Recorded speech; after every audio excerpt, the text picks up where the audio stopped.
नमस्कार, मैं विजयपाल सिंह परिहार। आज एक ऐसे मुद्दे के साथ हूँ। देख रहे हैं यहाँ पर लगा हुआ थंबनेल कि यहाँ पर बताया गया है यूपीएससी में एक वैकल्पिक विषय बड़ा कठिन होता है चुनना, है ना। एक वैकल्पिक विषय को चुन लेना। अच्छा, इसी भर को चुनना ही है। यूपीएससी में जब आप आते हैं बाकी सब सिलेबस तो फिक्स होता है, केवल एक वैकल्पिक विषय चुनना होता है। और एक वैकल्पिक विषय कैसे चुने, इसके लिए आदमी सालों साल, मतलब जब तैयारी जब से स्टार्ट होती है, जब से दिमाग में आता है कि भाई हम यूपीएससी की तैयारी करेंगे, तब से परेशान रहता है, जब तक कि वो फिक्स नहीं कर लेता कि भाई हमारा ये सब्जेक्ट होगा।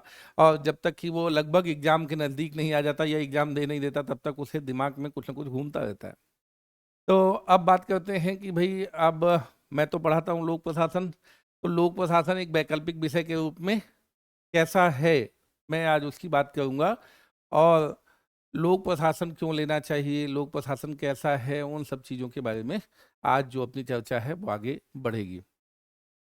तो भाई लोक प्रशासन यूपीएससी में जब से आया है, लोक प्रशासन आप समझिए क्या है, बहुत सारी यूनिवर्सिटीज में नहीं पढ़ाया जाता। पर जब आप यूपीएससी आते हैं तो आप सुनते हैं कि अच्छा जी ये एक लोक प्रशासन नाम का सब्जेक्ट होता है, और यहाँ पर आके आप उस के बारे में थोड़ी बहुत जानते हैं। और फिर देखते हैं कि भाई फेमस सब्जेक्ट है ना। कोई कोई कहता है नहीं नहीं भाई नहीं लेना चाहिए, मतलब तरह तरह के क्वेश्चन ऐसे हैं कि भाई नहीं लेना चाहिए, ये तो इंग्लिश मीडियम वालों का सब्जेक्ट है। ये तो अब तो डूब गया ये सब्जेक्ट ऐसा हो गया है, अब पढ़ाने वाले नहीं हैं, इसकी सामग्री नहीं है, इसका तब पता नहीं क्या क्या चीज़ें बात होती रहती है सब्जेक्ट को लेके।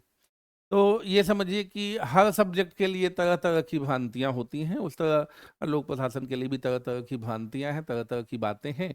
अब बात होती है कि आपके मन में जितना तरह का डायलेमा चलता है एक लोक प्रशासन या किसी भी मतलब ऑप्शनल लेने के लिए जो भी डायलेमा चलता है, उन सब की हम लोग बात करेंगे। और फिर एक लोक प्रशासन एक विषय के रूप में कितना अच्छा हो सकता है उसकी भी बात करेंगे, ठीक है।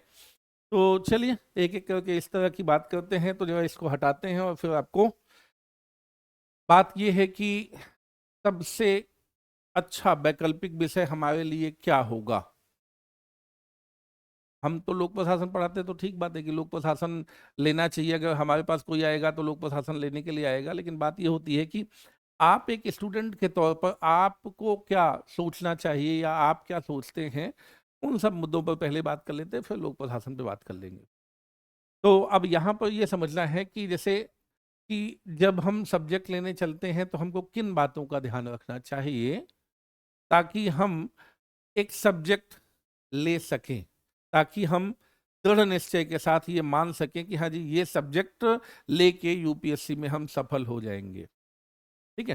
तो एग्जाम देने आए हैं, यूपीएससी में सफल होने आए हैं, तो आप समझिए उसके लिए एक सब्जेक्ट लेना पड़ेगा, मतलब मजबूरी है, क्योंकि यही प्रोसेस है। तो आपकी मजबूरी है कि एक ना एक कोई सब्जेक्ट लेना पड़ेगा।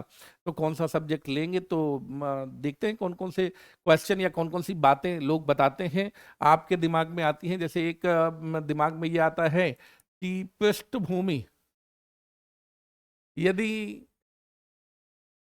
कोई व्यक्ति अपने ग्रेजुएशन पोस्ट ग्रेजुएशन के दौरान किसी सब्जेक्ट को लिया हुआ है तो वो सब्जेक्ट सबसे बेहतर होगा, ऐसा लोगों के दिमाग में होता है और बहुत सारे लोग ऐसा सजेस्ट भी करते हैं।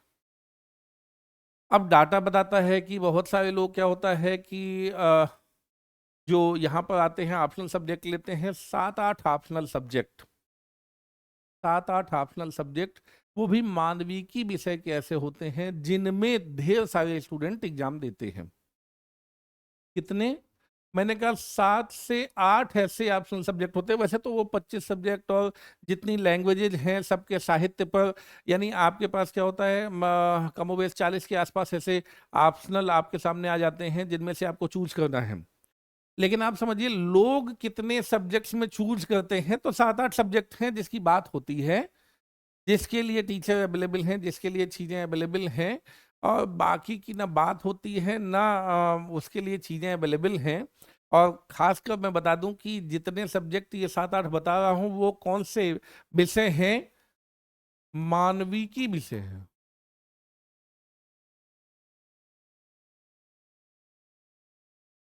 मानविकी विषय हैं। मतलब हम क्या है, जब पढ़ते हैं तो आर्ट सब्जेक्ट होता है, तो आर्ट सब्जेक्ट हम लेना नहीं चाहते। अगर कोई आदमी अपने आप को बहुत कमजोर ना मानता हो, या पढ़ाई को कैजुअली ऐसे लेके किसी तरह डिग्री ना लेना चाहता हो, तो लोग अपने आप को अगर थोड़ी भी पढ़ाकू मानते हो तो क्या लेना चाहते हैं, साइंस लेना चाहते हैं ना। लोग क्या होता है, कॉमर्स लेना चाहते हैं, लोग ऐसे सब्जेक्ट लेना चाहते हैं जिसमें कुछ कैरियर बने।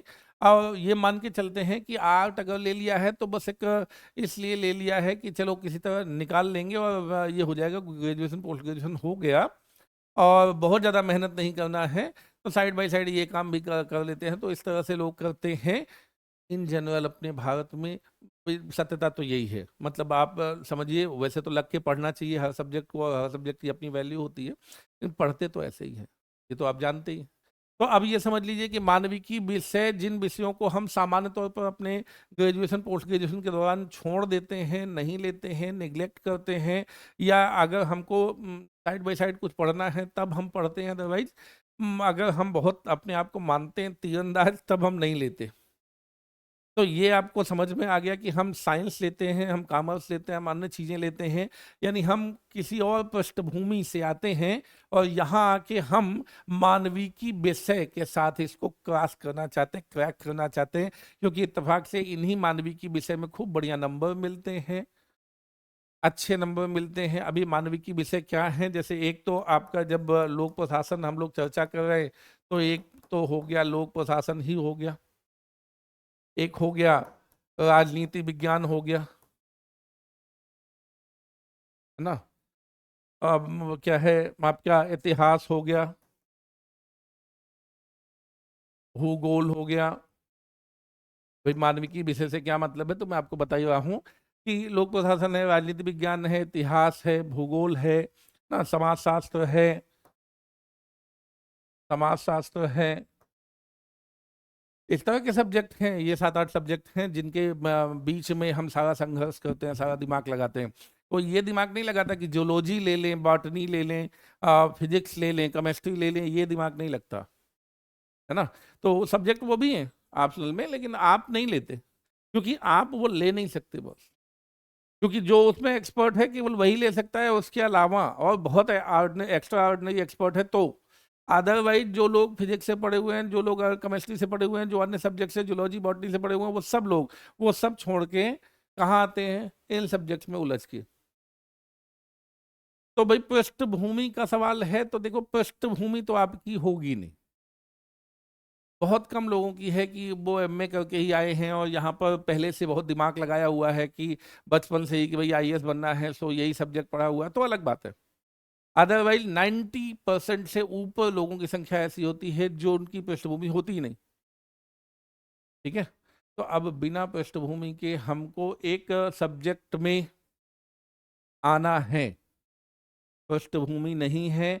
पहली जो चीज है, मैंने आपको बता दिया, सामान्य तौर पर आप उस पृष्ठभूमि से नहीं आते जिन सब्जेक्ट्स को आप लेना चाहते हैं। 10% मुश्किल से लोग ऐसे आते होंगे, या उससे भी कम परसेंटेज ऐसे लोग आते हैं जो पृष्ठभूमि रख के आते हैं और फिर उसी को आगे बढ़ा लेते हैं। अदरवाइज सामान्य तौर पर पृष्ठभूमि से तो नहीं आते। तो जो पृष्ठभूमि से आते हैं उनके लिए सामान्य साधारण है कि चलो भाई वही पढ़ा है, आगे वही पढ़ लेंगे और वही दे लेंगे, और यही फेमस सब्जेक्ट है, उन्हीं में से जिनसे पृष्ठभूमि है उनको ले लेंगे। लेकिन जिनकी नहीं है उनकी बल्क मतलब बड़ी संख्या है, और उन्हीं की चर्चा करनी है कि उनको चुनने में कठिनाई होती है, उन्हीं की चर्चा करनी है। तो पृष्ठभूमि नहीं है, तो लोक प्रशासन कैसा विषय बनेगा।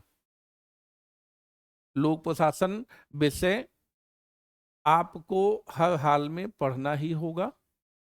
मतलब क्या है, जब आप पॉलिटी पढ़ते हैं, जब आप सरकार के बारे में जानने की कोशिश करते हैं, जब आप न्यूज़पेपर पढ़ते हैं, न्यूज़पेपर में जो भी तमाम राजनीतिक घटनाएं, जो भी तमाम अपने पॉलिटिकल स्ट्रक्चर से चीज़ें होती हैं, तब आपको ये पढ़ना ही पड़ता है। तो आप ऑलरेडी जीएस के साथ पढ़ते हैं, एसए के साथ पढ़ते हैं, तमाम सारी चीज़ों के साथ पढ़ते हैं, तो पढ़ना तो पड़ता ही है। इसके बहुत सारे पार्ट आप पढ़ते हैं, तो ये लगता है कि जब बहुत सारे पार्ट ऑलरेडी पढ़ना ही पड़ता है और जीएस के साथ पढ़ना पड़ता है, तो क्यों ना इस सब्जेक्ट को ले लें। और ये सब्जेक्ट ऐसा भी है जिसमें आपका मन लग जाता है। लेकिन एक चीज है, कुछ दिन गुजारिए, मतलब कुछ समय गुजारिए इसमें, जो ये फील्ड है, मतलब यूपीएससी की, और आइए और जीएस की तैयारी कीजिए, और जीएस की तैयारी करने के दौरान तब समझिए, अगर आपको मेरी इस बात से आप सहमत हैं, आपको भी यही लगता है जो मैं कह रहा हूँ कि हाँ भाई, जीएस में बहुत सारे पार्ट में ये जुड़ा हुआ है और उसको पढ़ना ही पड़ता है और इंटरेस्टिंग भी है साथ में, देन आप क्या है कि लोक प्रशासन की ओर जा सकते हैं। तो मतलब अगर पृष्ठभूमि नहीं हो तो आप लोक प्रशासन की ओर जा सकते हैं, उसमें बहुत बड़ी बात नहीं है। ठीक है, क्योंकि आप पढ़ते हैं, इंटरेस्टिंग भी है, और उसके बहुत सारे पार्ट को वैसे भी पढ़ते हैं, तो अगर हम एक सब्जेक्ट के रूप में भी वो ले लेते हैं तो थोड़ी कम मेहनत में तैयार हो जाता है, और रुचिकर सब्जेक्ट है। तो बात होती है, पृष्ठभूमि ना हो तो दूसरी एक महत्वपूर्ण चीज होती है, रुचि डेवलप हो जाए। तो समय के साथ आपको पता चल जाएगा कि आपकी रुचि उसमें डेवलप हो रही है या नहीं हो रही है। अगर हो रही है तो जरूर आप पब्लिक एडमिनिस्ट्रेशन की तरफ जा सकते हैं। नहीं हो रही है तो आप समझिए, अगर आपकी हिस्ट्री की तरफ हो रही है तो मैं पब्लिक एड भले पढ़ाता हूं, मैं आपको कहूंगा आप हिस्ट्री ले लो। आप सीधी बात है कि जिस चीज में इंटरेस्ट ना नहीं पनप रहा है आपका, आप उसको पढ़ते हैं, आपको समझ में ही नहीं आता है, तो फिर लेने का कोई फायदा नहीं। लेकिन मैं आपको बता दूं कि ये ऐसी चीज है जिसको आप पढ़ेंगे समझ में भी आएगा, आप पढ़ना भी चाहेंगे और समझना भी चाहेंगे। तो पब्लिक एड के विषय में आप समझिए, इंटरेस्ट पैदा करना बहुत सामान्य सी चीज है। आप पढ़ेंगे तो खुद ही समझ जाएंगे, मेरी बात से इत्तेफाक रखेंगे।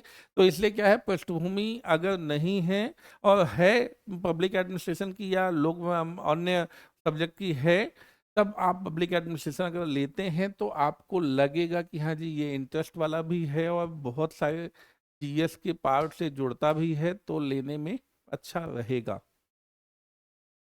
अब क्या होता है इसके साथ, एक कहते हैं कि, यहां पर लिख लेते हैं कि पृष्ठभूमि है, रुचि है, हमको छोटा सिलेबस चाहिए, छोटा पाठ्यक्रम। तो क्या पब्लिक एडमिनिस्ट्रेशन का छोटा पाठ्यक्रम है? अच्छा, छोटा पाठ्यक्रम क्यों चाहिए? जल्दी से तैयार हो जाएगा, है ना। मैं आपको बता दूं, आप इनफ ग्रोन हो चुके हैं, बड़े हो चुके हैं, आप इतना कुछ पढ़ चुके हैं कि अब जो भी सब्जेक्ट पढ़िएगा, आपको क्या है, उसका पाठ्यक्रम थोड़ी बहुत लंबा हो, थोड़ी बहुत छोटा हो, एक आध महीने एक्स्ट्रा पड़ेगा, कोई फर्क नहीं पड़ता इस बात से। हाँ, no doubt public administration comparison, अगर हम क्या है, बहुत सारे जैसे ज्योग्राफी से, जैसे पॉलिटिकल साइंस से, इनसे कंपैरिजन करें, पब्लिक एडमिनिस्ट्रेशन छोटा है। तो मैं पहले ये भी बता सकता था कि पब्लिक एडमिनिस्ट्रेशन कंपेरेटिवली छोटा है तो आपको पढ़ना चाहिए, लेकिन मैं आपको बता दूं कि इस बात का बहुत ज़्यादा फर्क ही नहीं पड़ता कि थोड़ी छोटा है या बड़ा है, क्योंकि एक महीने एक्स्ट्रा लगा के या एक महीने कम लगा के आप तैयार कर लेंगे। तो अगर आपको इंटरेस्ट है, ठीक है, भले आप इस पृष्ठभूमि से नहीं है, इंटरेस्ट है, तो छोटा बड़ा पाठ्यक्रम का कोई दिक्कत नहीं होती है, तो आप आराम से तैयार कर लेंगे, उसमें कोई दिक्कत नहीं है। मुझे नहीं लगता कि ऐसे, मतलब छोटा पाठ्यक्रम की वजह से ही पब्लिक एडमिनिस्ट्रेशन लेना चाहिए। पब्लिक एडमिनिस्ट्रेशन रुचिकर है, अच्छा है पढ़ने में, वैसे भी पढ़ना पड़ेगा, बहुत सारे जीएस और बहुत सारे पार्ट में उपयोगी है। ये सब अगर बैकग्राउंड है, ये सब अगर चीजें हैं तो ले सकते हैं हम। एक चीज होती है, लोग कहते हैं क्या, सामग्री की उपलब्धता, क्या इसमें सामग्री की उपलब्धता है? मतलब पर्याप्त रूप से हमारे पास कॉपी किताबें हैं?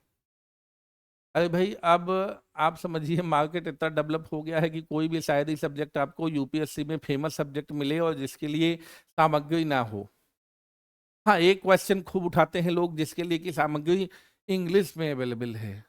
भाई, हिंदी में भी अवेलेबल है, खूब ढेर सारी सामग्री अवेलेबल है। आप किसी दुकान पे चले जाइए, आप देख लीजिए, और आप अपने, मतलब अपने से खुद एनालाइज कीजिए, जाके दुकान पे देख लीजिए कि भैया पब्लिक एडमिनिस्ट्रेशन है क्या।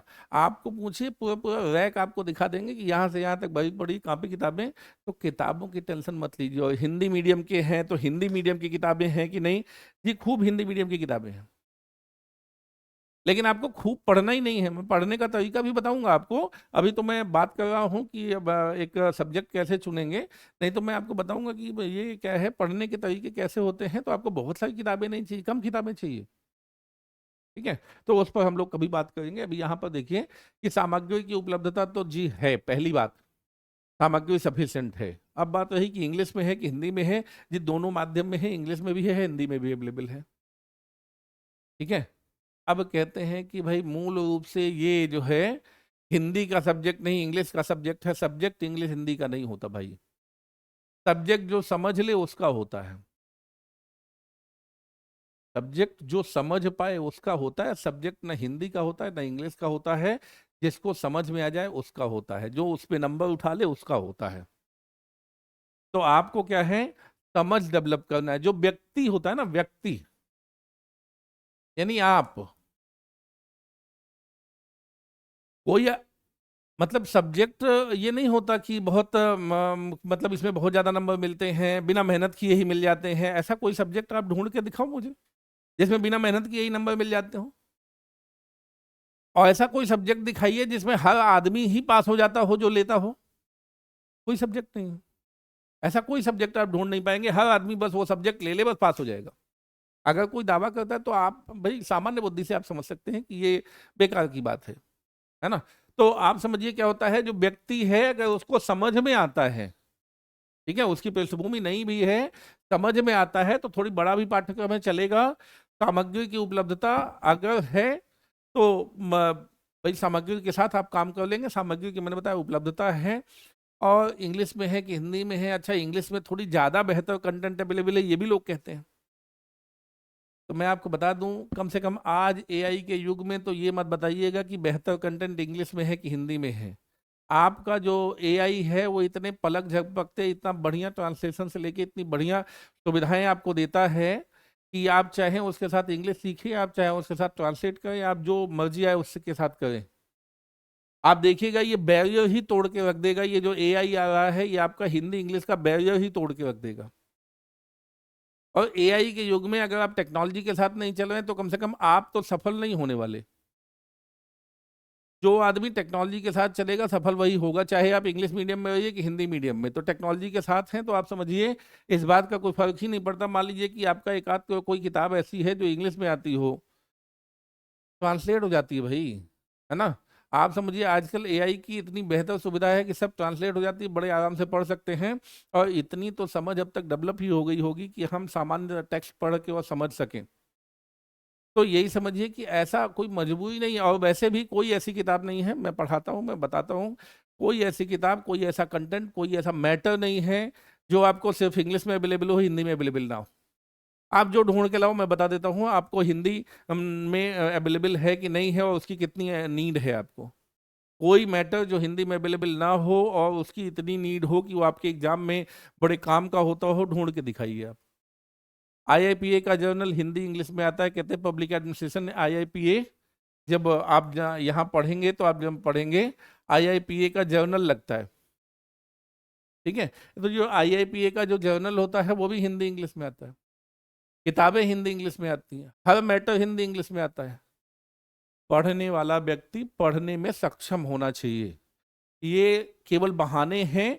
और लोग क्या होता है कि किसी सब्जेक्ट को खराब बता के, और हमारा सब्जेक्ट बड़ा अच्छा है तो इसको ले लीजिएगा, तो इसमें हिंदी में सब अवेलेबल है और हिंदी में ही समझ में आता है, इंग्लिश वाले नहीं बल्कि हिंदी को समझ में आता है, ये सब नहीं होता।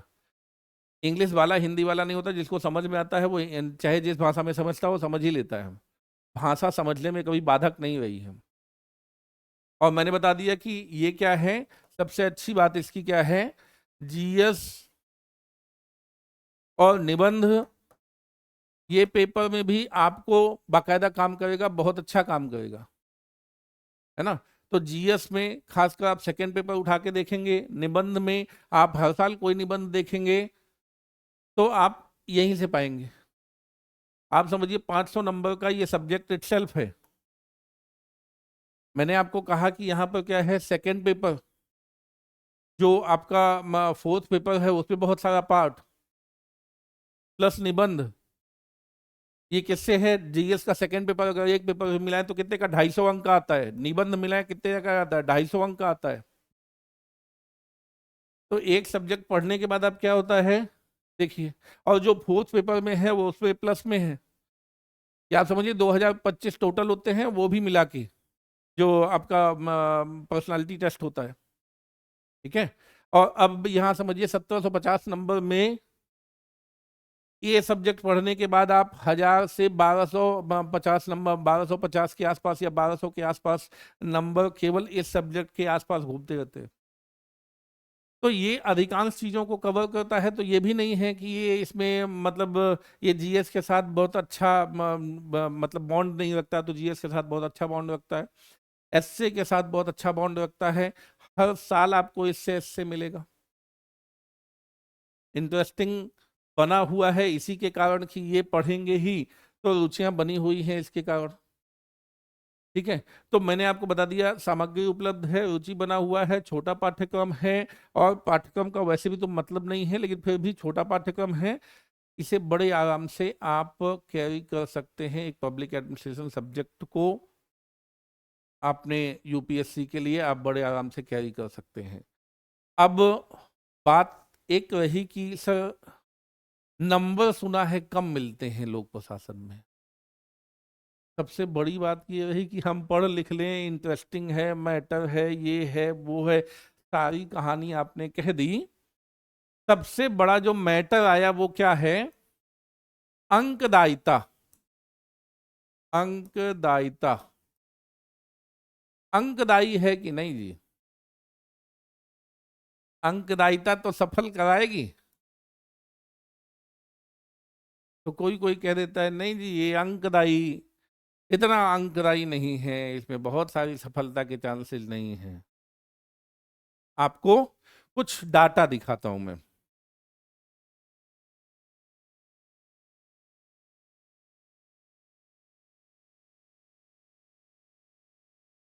डाटा आपको गूगल करिएगा मिल जाएगा। क्या है ये? देखिए यहां पर लिखा हुआ है these figures are based on the UPSC 73rd annual report for CSC 2021। ठीक है। अभी इसके इसके बाद का डाटा अवेलेबल नहीं है, जो डाटा लेटेस्ट अवेलेबल है मैं आपको दिखा रहा हूं।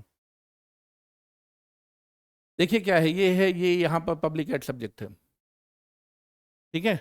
ये यहाँ पर पब्लिक एड सब्जेक्ट है, इसमें 361 लोगों अपियर हुए, 331 लोग इसमें सफल हुए। कितना परसेंट है? 8.6%। और भी सब्जेक्ट लिखे हुए हैं जो फेमस सब्जेक्ट हैं, मैंने कहा फेमस सब्जेक्ट वैसे लिखे हुए हैं, और किस आधार पे लिखे हुए हैं मैं आपको बता दूं। इसमें मैंने केवल एक अंतर किया है, जो डाटा मैंने निकाला तो उसमें अंतर क्या किया, ज्यादा कौन लोग ले रहे हैं, कम किस सब्जेक्ट को ले रहे हैं। देखिए यहाँ पर 1571 लोग ले रहे हैं, पॉलिटिकल साइंस इंटरनेशनल रिलेशन 1571 लोग ले रहे हैं, एंथ्रोपोलॉजी 1100 ये लोग ले रहे हैं, 1159 लोग ले रहे हैं, सोशलॉजी ले रहे हैं 1087 लोग, ज्योग्राफी ले रहे हैं 1179 लोग, लेकिन पब्लिक एडमिनिस्ट्रेशन लिया 361 लोगों ने। तो आपको लगा कि हाँ सर ये तो देखिए कितने कम लोगों ने लिया हुआ है, नहीं ये कम लोगों ने लिया हुआ है। अभी मैं इसका भी बात बताऊंगा, ये मैंने इसी आर्डर में अरेंज किया ताकि आपको ये एकदम क्लियर कट पता चले, कोई चीज छुपाना नहीं है, आपको एकदम क्लियर कट ये पता चले कि क्या किस तरह से। इसी आधार पे मैंने बताया कि किस सब्जेक्ट में कितने हैं, लेकिन सामान्य तौर पर ये जो आपको ब्लैक में दिख रहे हैं इतने ही सब्जेक्ट में लोग चूज करते हैं। तो कितने सब्जेक्ट हैं? 1 2 3 4 5 6 7, ये सब्जेक्ट में लोग चुनते हैं। 7 सब्जेक्ट हैं, एक आता और अभी दिखाता हूं मैं आपको। अब यहाँ पर थोड़ी नजर डालिए। सफलता 8.9, 7.8, 8.5, 6.1, 4.4, 8.6, 7.5।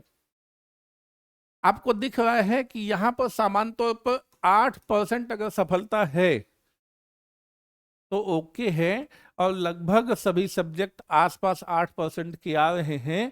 तो यहां पब्लिक एडमिनिस्ट्रेशन 8.6 की सफलता के साथ है। इसका मतलब है कि जो लोग ले रहे हैं उनमें 8.6% लोग सफल हो जा रहे हैं। तो इनमें से कोई सब्जेक्ट लीजिएगा, अगर आपको वो पढ़ने में ठीक लगता है तो आप सफल होने के चांसेज में ये नहीं है कि अरे इस सब्जेक्ट से ज्यादा लोग सफल होते तो क्या होता, बहुत ज्यादा परसेंटेज आता। बहुत ज्यादा लोग सफल होते भाई, ज्यादा लोगों ने 1571 लोगों ने लिया, तो बहुत ज्यादा लोग सफल हो जाते कि भाई ऐसा 1500 लोगों ने लिया और 600 लोग इसी से सफल हो गए। अगर ये बहुत ज्यादा अंक देने वाला होता कि नहीं जी ये तो खूब सारा अंक देता है, एकदम बांट बांट के अंक देता है, तो क्या होता कि इसमें 140 थोड़ी होते, फिर तो 600 लोग होते। ये भी कठिन है, ये भी कठिन, सब सब्जेक्ट कठिन है, उनके लिए कठिन नहीं है जिनको समझ में आते हैं। उनके लिए जो पब्लिक एडमिनिस्ट्रेशन समझ में आ जाएगा तो ये कठिन नहीं है। अच्छा, समझाने की गारंटी मेरी है, भाई मैं पढ़ाऊंगा तो मैं समझाऊंगा। अगर आपको ये सारी बातें मेरी समझ में आ गई तो वो भी बात समझ में आएगी। तो यहाँ पर क्या है, पब्लिक एडमिनिस्ट्रेशन का डाटा देख लीजिए। अच्छा, अब इंटरेस्टिंग डाटा और दिखाऊंगा मैं। पहले यहाँ पर ये देख लीजिए कि ये डाटा, यानी संख्या ज्यादा होने से ऐसा नहीं है कि आप सफल भी बहुत ज्यादा हो रहे हैं। लगभग उसी आसपास परसेंट में, 8% के आसपास अगर किसी सब सब्जेक्ट का सक्सेस रेट है तो मतलब ओके है। इसका मतलब है कि ये सब्जेक्ट हैं जिनमें से चुना जाता है और इन सब का सक्सेस रेट लगभग 8%, 10% के आसपास है। तो इस बात से बहुत ज्यादा फर्क नहीं पड़ता कि इस सब्जेक्ट में बहुत ज्यादा लोग ले रहे हैं या उस सब्जेक्ट में। टाइम होता है, समय होता है, उसमें लोग लेते हैं। जैसे आपको एक छोटा सा और वो दिखाऊं मैं। तो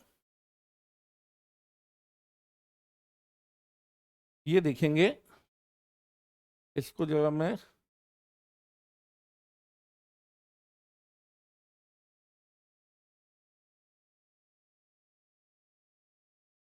ये हिस्टोरिकल डाटा आपको दिख रहा होगा मेरे ख्याल से, historical success rate of public administration. अब यहाँ पर एक चीज देखेंगे, पब्लिक एडमिनिस्ट्रेशन स्पेसिफिक डाटा देखेंगे। 2012 में कितने कैंडिडेट आए? 7,077 कैंडिडेट। और यहाँ पर देखिए लगातार डिक्लाइन है। 2015 में 1795, फिर 2017 में 1165, और 2019 में 705, और फिर 2020 में 509, और फिर 361। ये 2021 का मैंने अभी डाटा दिखाया कि 361 लोग, सबसे कम लोग। लेकिन अभी क्या है, इस साल में बढ़ गए हैं। और आगे आने दीजिए डाटा, आपको तुरंत पता चलेगा कि और लड़के इसमें बढ़ते जा रहे हैं। क्योंकि ये सब्जेक्ट क्या है, अच्छा है। बशर्ते लोग ध्यान नहीं दे रहे थे तो इससे चले गए कुछ लोग, लेकिन फिर आ रहे हैं, समझ पा रहे हैं कि सब्जेक्ट अच्छा है। अच्छा, यहाँ पर अच्छे का ये भी देख लीजिए, सक्सेस रेट अगर आप देखेंगे तो ये 2015 में क्या है, 8.4, सॉरी 8.4 आपकी सफलता है, सफलता का रेशियो है। 1795 में 151 लोग रिकमेंड हुए, 8.4 की सफलता है।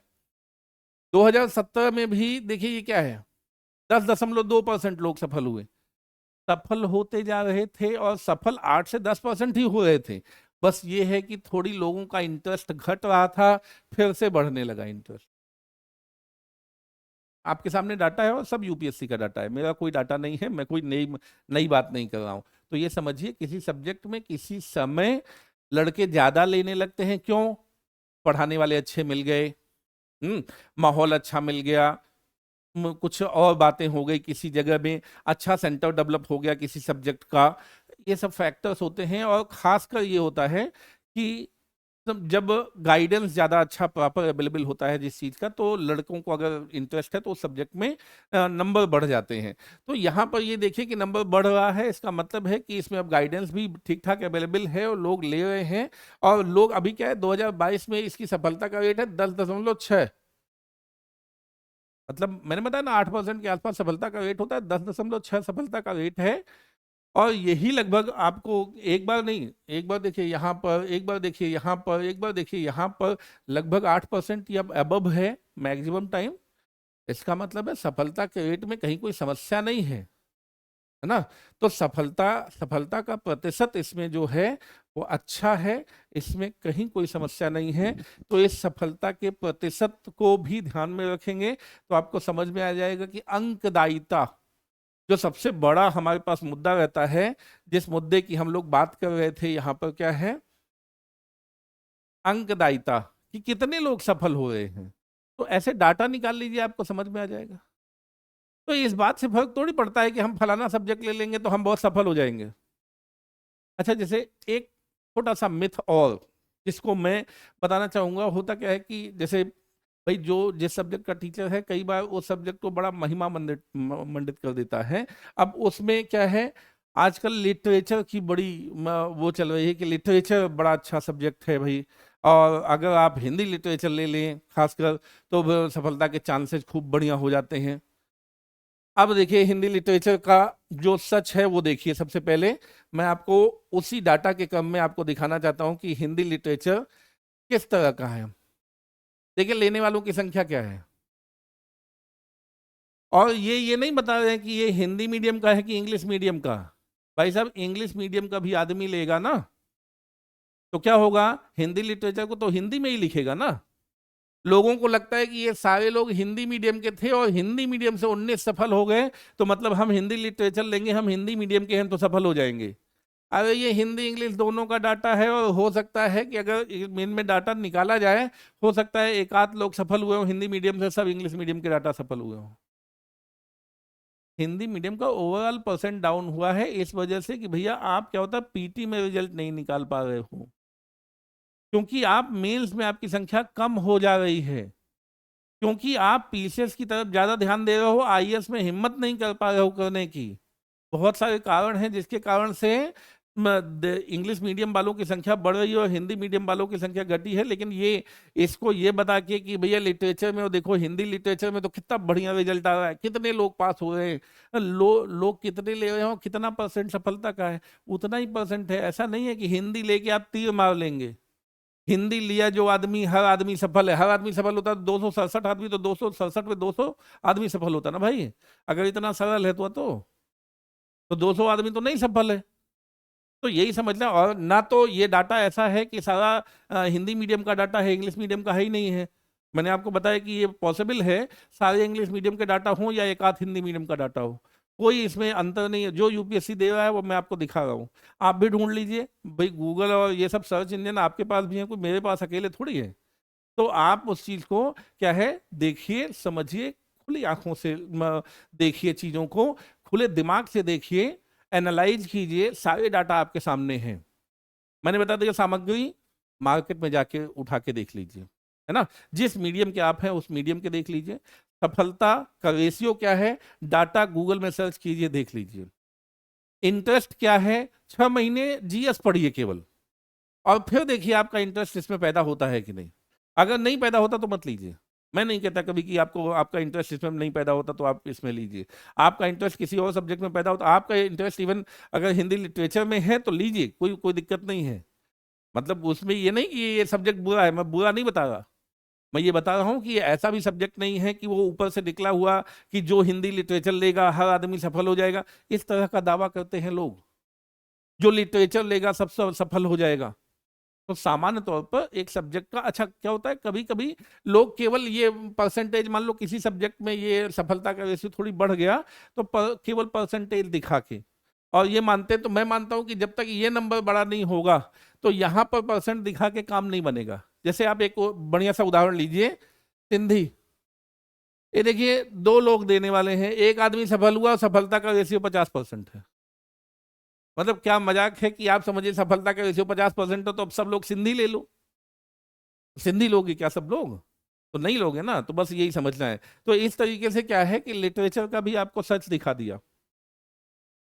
आप समझ लीजिए, लिटरेचर सहित, हिंदी लिटरेचर सहित, मैं ये नहीं कहता कि मतलब हिंदी लिटरेचर या कोई सब्जेक्ट खराब है ही नहीं है, बस यही 5-7 सब्जेक्ट, मतलब 8 सब्जेक्ट मैंने बताया, 7-8 सब्जेक्ट हैं जिनमें से लोग लेते हैं।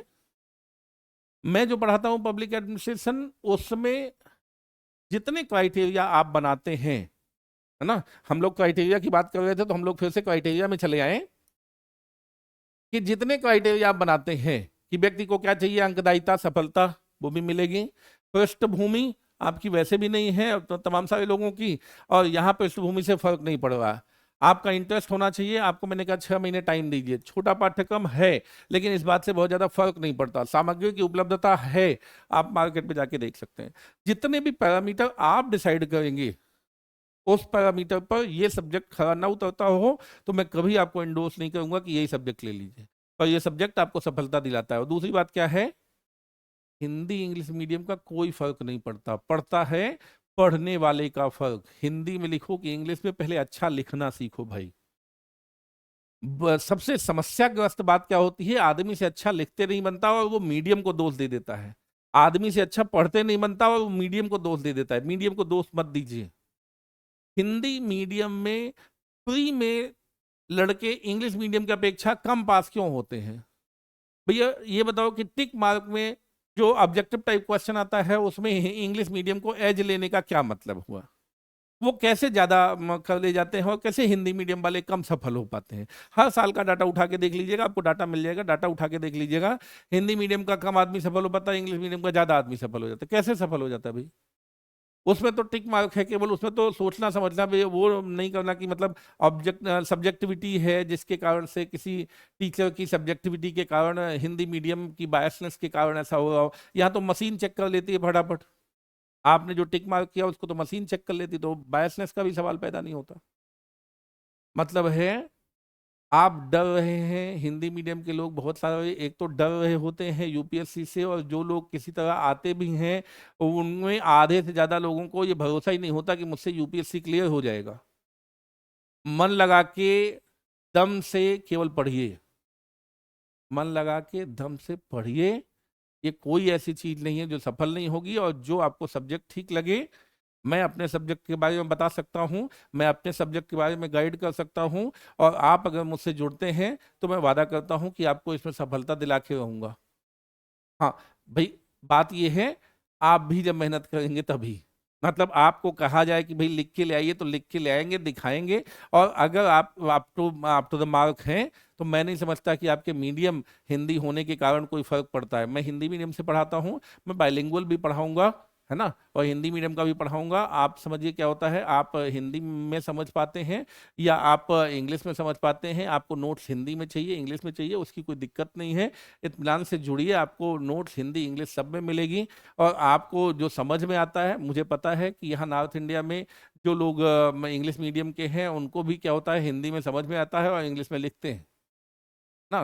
तो ये काम बनता है, लेकिन मैं हिंदी इंग्लिश जो भी आपको समझ में आता है उनमें मैं समझाने की कोशिश करूंगा, और मैं आपको क्या है पूरा जो आपका नोट्स है वो आपके मीडियम में आपको मिल जाएगा, उसकी दिक्कत नहीं है। तो ये मीडियम का झंझट तो पालना कर दीजिए बंद, ठीक है। और ये भी कि पब्लिक एडमिनिस्ट्रेशन किसी ऐसा एलियन टाइप का सब्जेक्ट है, ऐसा भी सोचना बंद कर दीजिए। जो लोग कहते हैं उनको ये डाटा दिखा दीजिएगा अपने, अगर उसमें रखे, मैं ये डाटा डाल दूंगा, डिस्क्रिप्शन में डाल दूंगा, आप देख लीजिएगा। वहां से डाउनलोड कर लीजिएगा। अगर आपको वहां से सर्च नहीं मिलता है, आप यहाँ से डाउनलोड कीजिएगा, लेकिन ज़्यादा अच्छा होगा अगर आप खुद से सर्च कर ले। एक बार डीओपीटी की वेबसाइट में और यूपीएससी के साथ अगर आप इस तरह के डाटा शेयर करना आप सीख गए, तो उसके बाद किसी से पूछने की जरूरत नहीं रह जाएगी।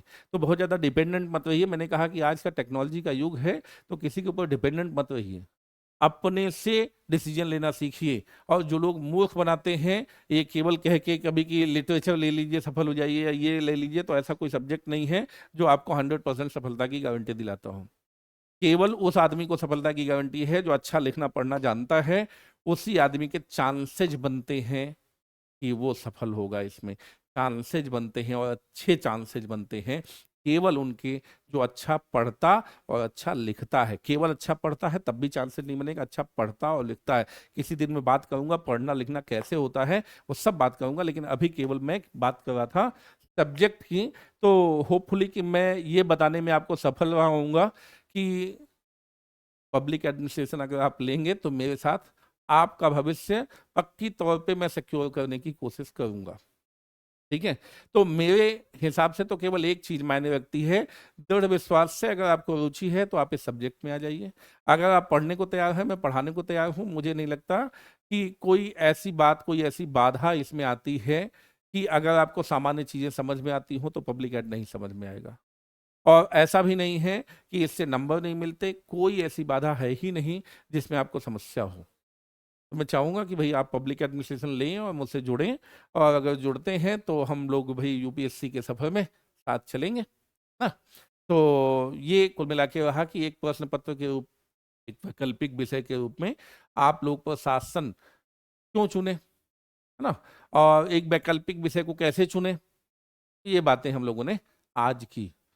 अगर अच्छी लगी बात तो भाई इसको सब्सक्राइब करके बताइए भी, लाइक करके कमेंट करके बताइए कि भाई ये बात अच्छी लगी, या इसमें कोई डिस्कशन और कोई डाटा और कोई बात चाहते हैं, जोड़ना चाहते हैं या मुझसे पूछना चाहते हैं, तो भाई संपर्क करेंगे तब बात बनेगी। और संपर्क का माध्यम अब तो भाई ये वीडियो के माध्यम से आपके साथ में अवेलेबल हूँ। आप वहाँ पर कमेंट कीजिए, मैं तो अवेलेबल हूँ। आप फ़ोन नंबर देंगे तो बात हो जाएगी, जैसा भी आप चाहें वैसा इंटरेक्शन हो जाएगा। और ऑनलाइन ऑफलाइन जैसी भी क्लास आप चाहते हैं वैसी क्लास अवेलेबल हो जाएगी। तो इसमें कोई दिक्कत नहीं है। ये केवल आपके जानकारी के लिए मैंने ये वीडियो बनाया कि आप ये समझ लें कि यूपीएससी में एक वैकल्पिक विषय का चुनाव कैसे करते हैं और लोक प्रशासन एक वैकल्पिक विषय के रूप में कैसा विषय है। मेरे ख्याल से मैं अपने प्रयास में सफल रहा हूँगा, बाकी तो आप कमेंट करके बताएंगे, क्योंकि जब अगर आपको समझ में आएगा तभी मैं सफल, अगर आपको नहीं समझ में आएगा तो फिर तो असफल ही बात है ना। तो मैं कितना सफल हूँ आप अगर अपने कमेंट के माध्यम से बताएंगे तो ज़्यादा अच्छा रहेगा। तो जुड़िए, आगे फिर मिलते हैं और लोक प्रशासन की इस जर्नी को आगे बढ़ाते हैं। धन्यवाद।